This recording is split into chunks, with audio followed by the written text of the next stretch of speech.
Hey there, Reverend Sully, Eric O'Sullivan, ordained on the internet. The caveat, as always, please do not burn your hands holding on to my hot takes. If you do, well, that's on you, pal. It's Sunday. That means it's time for the Sunday Sermon with Reverend Sully. What's on for the pulpit today? Something I call puzzle pieces. I grew up Irish Catholic. I attended parochial schools where my religion and my culture was part of my educational experience of grades 1, 2, and 3, and then later on in high school, 9 through 12. I didn't learn a lick of Latin. I found this out on my own. and what? Let's have a little coffee. Because it's a wonderful morning. It's a beautiful day. Tanzanian peaberry. What a wonderful, wonderful bean. Thank you, Delts Coffee. What do I mean by puzzle pieces?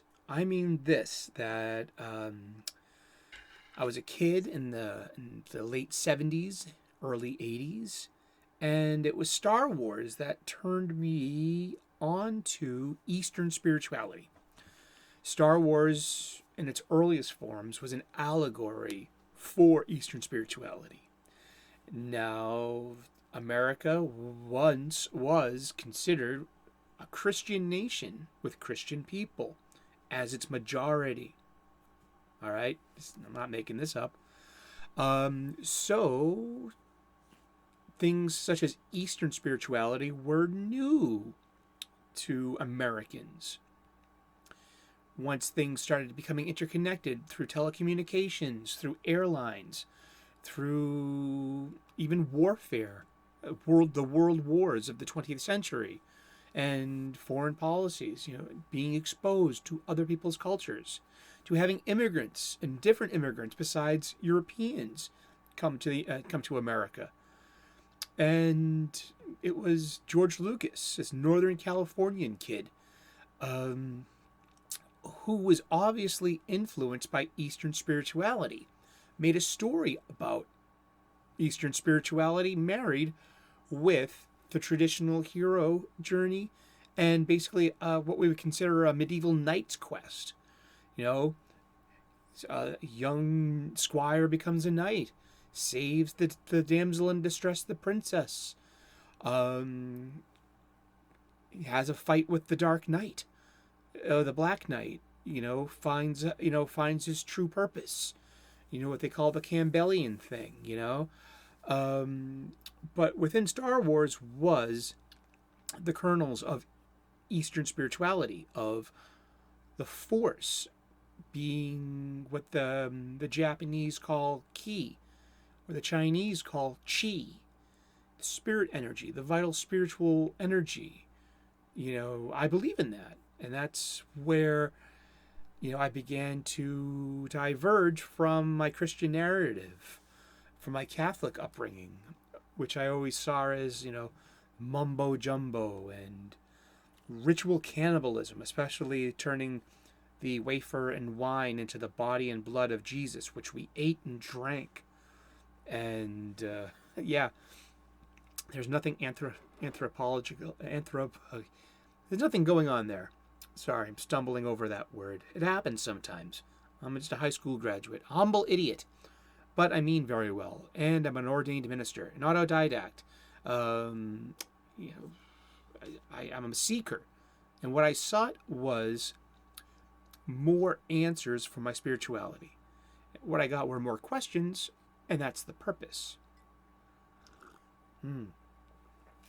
Puzzle pieces. I believe this. Not one faith owns the truth. They all advertise that they do, that they have complete truth, complete access to the divine, within their interpretation in whatever flavor of, especially with the Judeo-Islamic Christian God, you want. It's about ownership, it's about power, and it's about society, it's about culture. And we're not supposed to deviate from these truths. And we're not supposed to question the mysteries. We're supposed to, that's what faith is, to accept what's been given to us. I, on the other hand, have always been an iconoclast, a maverick, and a questioner. I always would question things. It's all Carl Sagan's fault. PBS, public broadcasting, did me in. I mean, I was just always had a scientific mind because of Carl Sagan. And God bless you for that impact you had on me. Puzzle pieces. It's my opinion. It's my belief that we all, as a human community, as a global community, having many faiths and many interpretations and many roads, we all hold pieces to the puzzle. And without learning and getting the other pieces from other faiths, we won't be able to assemble the whole picture of the puzzle without it. I remember being a young person, and I came to the conclusion on my own that it was impossible to understand Christ without understanding Judaism. Because wasn't Christ a rabbi? And it was one of the biggest misinterpretations I think I had, and I think is still is prevalent in Christianity, that Jesus was a Christian. No. He was Jewish. It's quite obvious in the New Testament itself. The Christians came after Christ, and it was like Paul was the first Christian, and those Roman people and those Greek people and those Aramaic reading people and speaking people were the first Christians after Christ.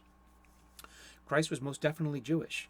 So, to better understand Jesus, you need to wrap your head around the Jewish tradition. You need to understand what the Torah is, what the Talmud is, what is a rabbi, what were the customs and the culture of the Jewish people, and that will better help you understand Jesus Christ, what he was talking about, and where he was coming from, and whom he was speaking to. He wasn't just speaking to, he was speaking to other Jewish people and other people from that area. It was pre-Islamic, so there was Zoroastrianism going on. There might have been some Buddhism going on, and most definitely the Roman pantheon, the Greco-Roman pantheon of its day, because Rome was an occupying government in Judea and Israel at the time. The puzzle pieces, though, I mean, you will never fully understand Jesus without reading a bit more about Judaism and understanding Judaism, respecting it, and making it part of your picture. You need to get those puzzle pieces. You need to go and ask Judaism, hey, you got any spare puzzle pieces for me? I want to see the whole picture. And then, to understand Islam, you need to ask them for their puzzle pieces. You need to figure out, hey, wait a second. Your Allah is Yahweh? Is Jesus his father? Are you serious? What? Yes. I mean, it's the same God. It's the same. We're all spiritual cousins. And coming from Muhammad, the prophet, his interpretation and what he felt was his revelation given to him, he was a Moses or he was a Christ. He had a new covenant to share.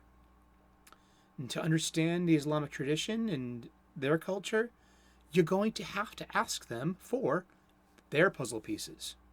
they'll fit. They do fit. And hey, the picture is getting a bit more complete. But guess what? We're kind of, a little ignorant of other people who are not part of this Judeo-Christian Islamic God. There are other traditions. There are African faiths. There are most definitely Eastern faiths. And I began to, I had a lot of emotional problems, a lot of behavioral problems, and I was always struggling with my anger and my depression and my anxiety. And it was always, and Buddha was something that was always interested me. Buddhism, I've always been enchanted by Chinese culture, by Japanese culture, Korean culture, the Eastern thing. And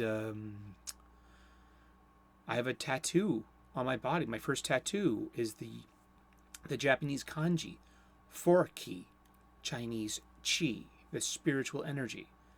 That, that is basically the Force from George Lucas's Star Wars.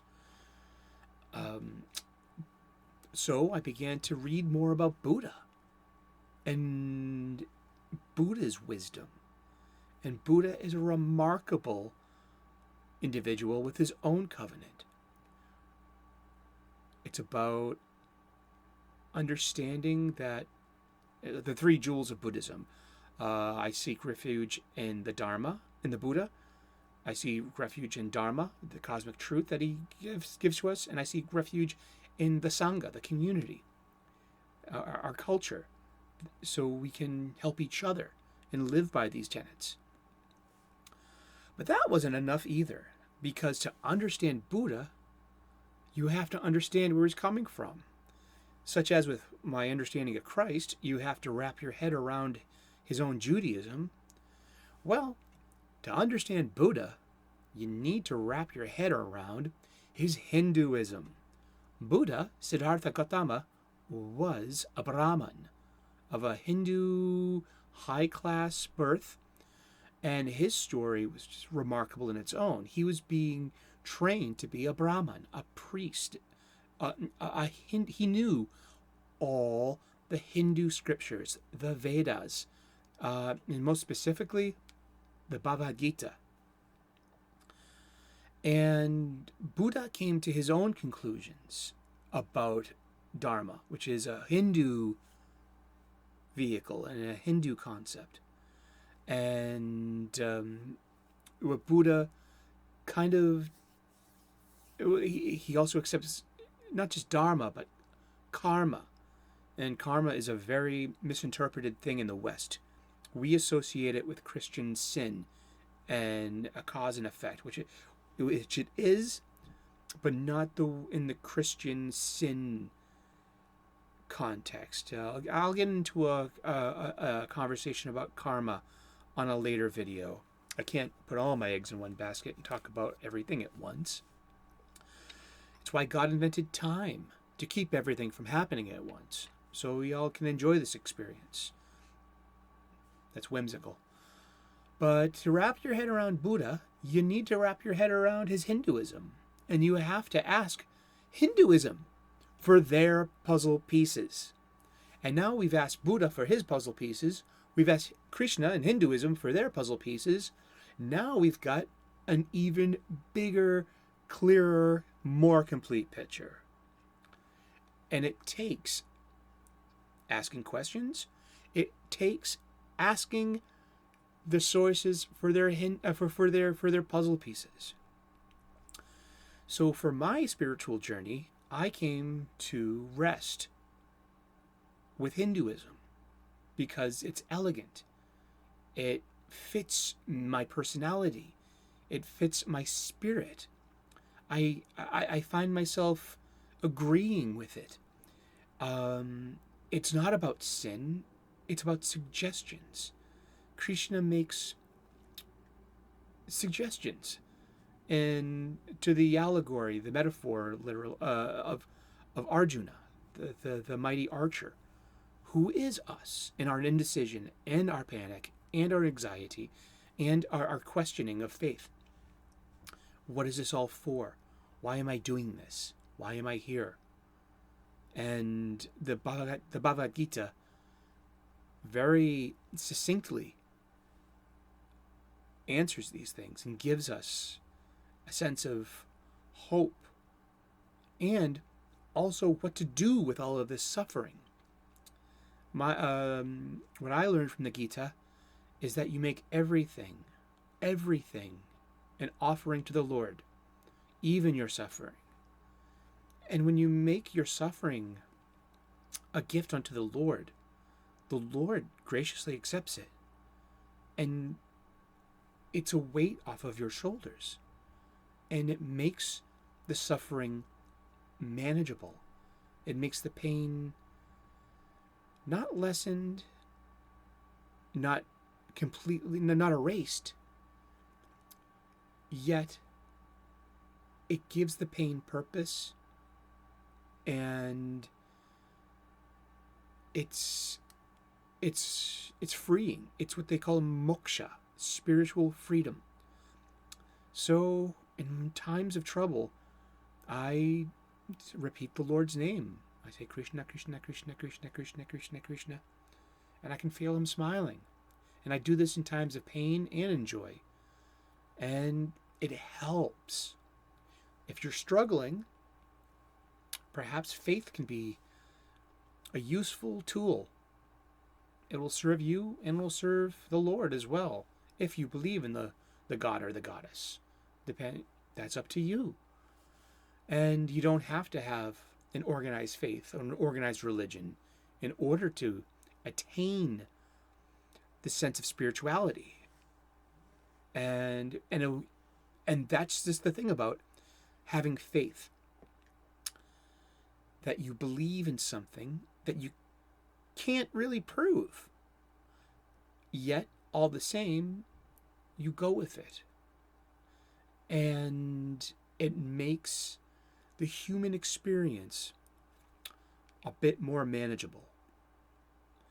And I think of my suffering, I think of the suffering of my friends and my family, and I hope that something such as the Sunday sermon can help alleviate your pain and your suffering. If you can make them an offering to the Lord and say, Lord, will you please take this broken heart? And the Lord says, yes, I can.